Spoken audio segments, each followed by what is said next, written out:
বন্ধুরা, হাঁটতে হাঁটতে শিয়াব ভাই অন্ধ মার্কেটে আসলো। আইসা চিন্তা করলো একটা ঘড়ি লাগবো, শ্বশুর বাড়ি যাইব, ঘড়ি ছাড়া খারাপ দেখা যায়। তাই কোনো ওই চিন্তাতেই ঘড়িটা দেখতেছে। অবশ্যই ফাইনালি ঘড়ি কিনেই ফেলাইব। তো যাই হোক বন্ধুরা, দোয়া করবেন। না কিনা হাতে পড়বে, কিন্তু দোয়া করবেন আর ঘড়িটা যেন অনেকদিন লাস্টিং করে। সুন্দর ভাই, একটু দেখান ভাইজান। এইটা এই এই যে এইটাই মনে করেন, একটা চয়েস করেন না, একটু দর্শকের জন্য একটা করেন না। এই যে এইটাই। যাই হোক, এই যে আমার আঙ্কেলও পাশে আছে, ও ভালো দোকানদার, ভালো ভালো গরিব আছে।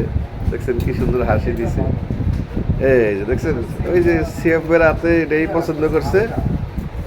যাই হোক, আপনারা সবাই ভালো থাকবেন আর ভিডিওটা দেখবেন বেশি বেশি করে, আমার সাথেই থাকবেন। আজকে এই পর্যন্তই। অন্ধ মার্কেট ঘড়ি দোকান থেকে আমি আবুল হোসেন।